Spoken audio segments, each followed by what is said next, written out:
Alors on se retrouve pour une vidéo très rapide d'actualité, quelque chose qui me tenait à cœur de parler. J'ai vu la nouvelle est tombée cette nuit, hier soir, de l'arrivée imminente, le 3 octobre, aux États-Unis, du Steelbook 4K Ultra HD du film Prey. C'est un film que j'ai beaucoup aimé, la plupart des fans de Predator ont beaucoup aimé aussi cette adaptation, après tous les films.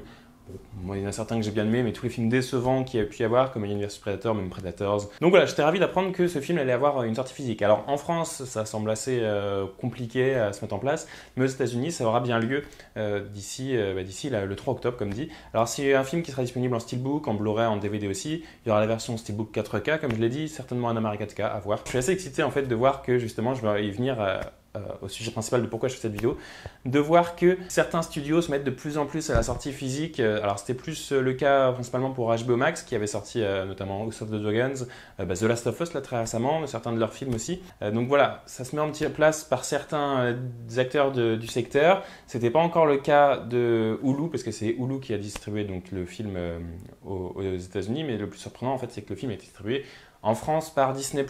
Et donc voilà, peut-être qu'on peut espérer des futures sorties dans les prochains mois de films de films de Disney+, ou de séries Disney+, sur support physique. Alors je reviens à ça juste après, on va d'abord parler un petit peu de ce Steelbook et de cette sortie en particulier.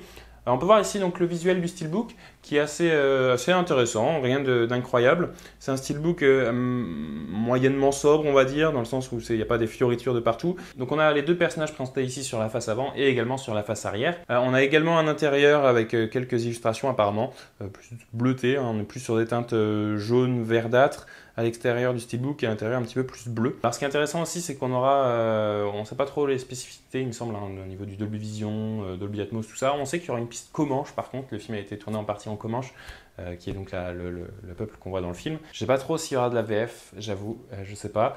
Moi, je pense importer le film, donc vous pouvez l'importer, hein, je pense, plus ou moins facilement. Ce qu'il y a, c'est qu'il y aura des frais de port en plus, donc si le film est vendu 30-35$, il faut estimer à 40$, quoi, enfin 40€ l'import de ce disque. Ce qui est bien, c'est que si vous achetez le Steelbook 4K, il est dézoné, donc vous pourrez le lire absolument partout. Alors que si vous achetez sur le DVD, ce ne sera pas possible, les lecteurs sont bridés à certaines zones, certaines régions dans le monde. Et ensuite, au niveau des bonus, il y a quelques bonus quand même, il y a 2 heures de bonus apparemment, dont des commentaires audio du réalisateur et de l'équipe technique et des acteurs, des scènes coupées ainsi qu'un making-of plus global avec des prévisualisations d'effets visuels, j'imagine, et tout ça, donc ça risque d'être assez intéressant à regarder. Donc je pense l'acheter pour ma part, hein, il va rejoindre ici tous mes steelbooks, et donc j'en ferai une vidéo évidemment sur la chaîne, donc n'hésitez pas à vous abonner si ça peut vous intéresser dans les prochains mois. Là je ferai la vidéo présentation de ce steelbook très probablement. Bon, maintenant on passe à la deuxième partie de la vidéo qui est la partie la plus intéressante mine de rien, c'est le futur, comment est-ce que ça va se passer, est-ce que Disney+ va se mettre à sortir directement leurs séries, leurs films. Il y en a beaucoup qui sont très attendus, notamment les films Marvel pour la plupart. Moi je pense notamment aux séries Star Wars pour mon cas, et pour beaucoup, hein, notamment The Mandalorian. Andor aussi que j'avais beaucoup aimé, et puis même Ahsoka là, qui sort mercredi prochain je crois, enfin dans une semaine. Bon, ce qu'il y a c'est que c'est Hulu. Nous on associe près à Disney+, aux États-Unis c'est Hulu, donc c'est pas exactement le même service. C'est assez étonnant aussi de voir que on passe vraiment du coq à l'âne au niveau des décisions des exécutifs de ces studios, parce que Disney a annoncé il y a un petit peu plus d'une semaine, je crois maintenant, l'arrêt de leur distribution de support physique en Australie. Alors c'est une situation un petit peu particulière pour l'Australie, un petit peu plus reculée, et un marché différent. Il faudra voir comment ça se passe en fait en France. Est-ce qu'ils vont se mettre à distribuer ça alors qu'ils distribuent même plus de films en support physique de films cinéma par exemple en Australie?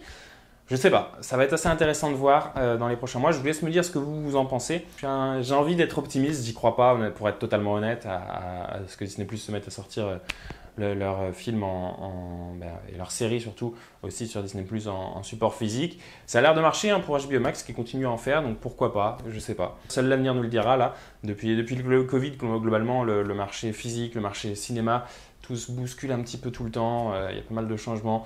Donc voilà, je sais pas trop, je vous laisse me dire votre avis. Est-ce que vous aussi vous pensez acheter ce steelbook ou pas? Est-ce qu'il vous intéresse? Est-ce que vous aviez aimé le film? Et puis voilà, on se retrouve pour une prochaine vidéo. Merci d'avoir regardé et à bientôt.